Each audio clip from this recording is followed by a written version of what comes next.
guys, it's H-harnessHobo here.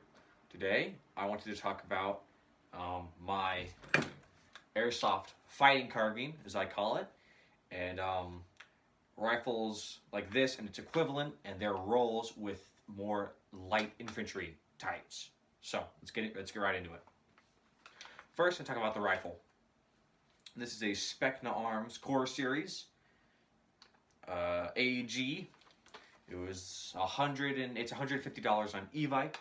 I got it for $125. It's a solid beginner rifle, and not even for beginners. It's solid all around, and I highly recommend one.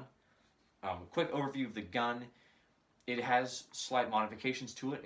It has a replaced hop-up bucking in there, so that might change it a little bit, but not too much. And internally, nothing else has been done to it. Everything else is external. Now, just to get the elephant out of the room, yes, this is a tan carry handle. It is because my black one, that is also camouflage, broke, because it was just a cheap plastic one, and it broke, so I have this one. I need to spray paint it or get another one sometime. So for now, other than it has a paint job, as you can see, just a basic green camouflage paint job, and it does indeed have a I don't know what the company is. I got this off an old rifle, a nice metal flash hider. But yeah, this is my infantry fighting carbine, or my fighting carbine, as I like to call it. And fighting carbine, also known as a basic M4 with an optic on it. And this is a 4x optic. It's just an old, like 22. It was like on a 22. I took it off of that, put it on here because I didn't want that on the 22 anyway. So now I have this. And it helps, it just gives it a little bit more range. It gives you a little bit more capacity to reach out and engage targets at a longer range, which I like, especially if you're using heavier BBs, ammunition. And it is an airsoft gun. Just show you. See? Airsoft. Toy. Not real. So, I'm being safe with it. Don't worry. I'm not gonna... Anyway. So yeah, this is a great rifle. So I did the fighting carbine which is, I believe there is like a real kind of weapon like that, but I just like to, when I think of a fighting carbine, I think of a carbine, an older school rifle, pre-2000s, that has the capabilities to fight in most engagements. So being a carbine for smaller, but having the ability for magnification and optics, and being able to reach out and engage targets at longer range. So, equivalent rifles, you could do a fighting carbine. Now, obviously, well, you can do AR-15s or CAR-15s or XM-177s. Those all work great. You can also use AKs. Let me grab my rifle. You can also use an AK. What you need to do is, if you have a dovetail mount, which hopefully you do, get a dovetail mount, scope mount for it, or if you can get your hands on a PSO, right, like a real one, that's awesome, and get magnification on it. Because when I think of a fighting carbine, the really only things that make it that is it being a usually normal length or shorter rifle, chambered in 5.56 or 5.45 or any, airsoft equivalent of 5.56 or 5.45, being in full length or shorter, and having magnified optics. That's really what I consider to be a fighting carbine. That's just kind of what I think about it, and it's just a fun name for that, other than something boring. So you can do the AK platform, which is not that hard. Either get a dovetail mount or get a rail dust cover, which is fun. I also wanted to talk about the fighting rifle's role with light infantry. So when I'm playing airsoft, right, I like to go for more of the mindset and the role of being light infantry. Keeping mobile, engaging the targets sporadically and asymmetrically, not doing it just brute force. That doesn't work out very well, especially if you're using lower end guns and you can't compete with the higher rate of fire that other people might have. You want to play like you are disadvantaged, because you are going to be if you're using a cheap rifle. Though this is a nice gun, it does not shoot fast, right? It is not a high rate of fire weapon.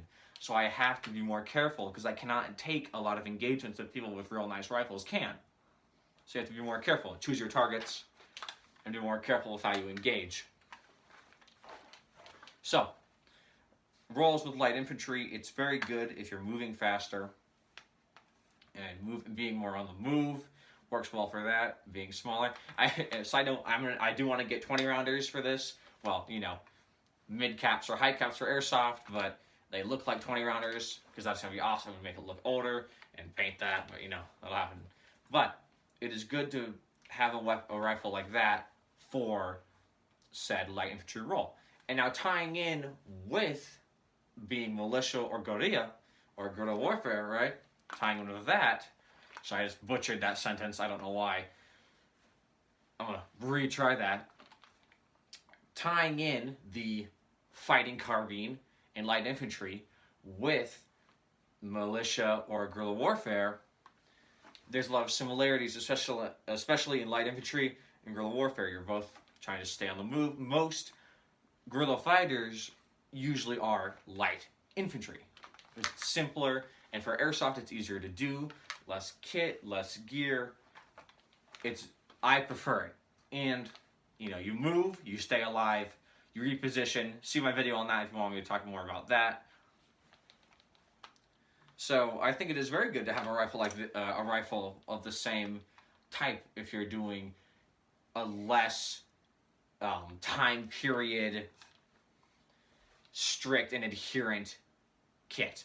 If you're more open, then I feel like it is better, and it is cheaper just to do a base rifle with an optic and use heavier BBs. And if you know how to take guns apart, then upgrade your spring, upgrade your motor maybe, get shooting farther out there. I am more of a fan of accuracy by accuracy, not by volume of fire. I know that can be stupid, especially for airsoft, but I can do whatever I please. So, yeah, overview, fighting carbine, infantry carbine, whatever. I might say different things at different times. Fighting carbine, that's what I call it.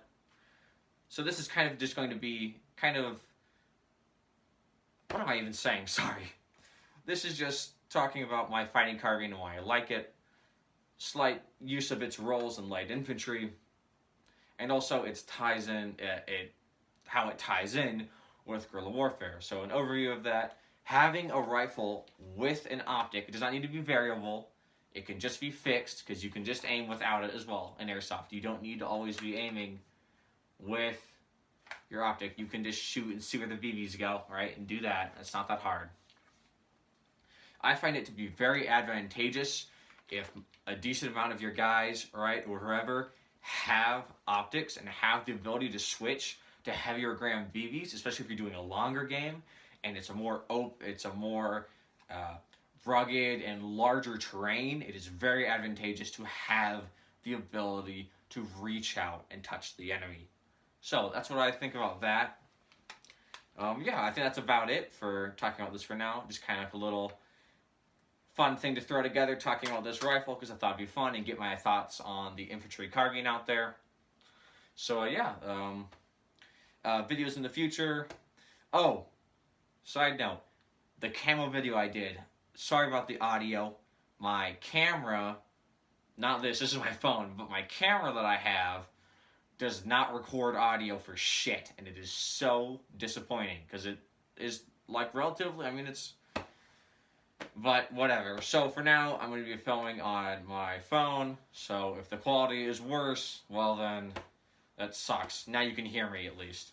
But yeah, that's about all I want to talk about. Thanks for watching. Hope you enjoyed it. See you next time.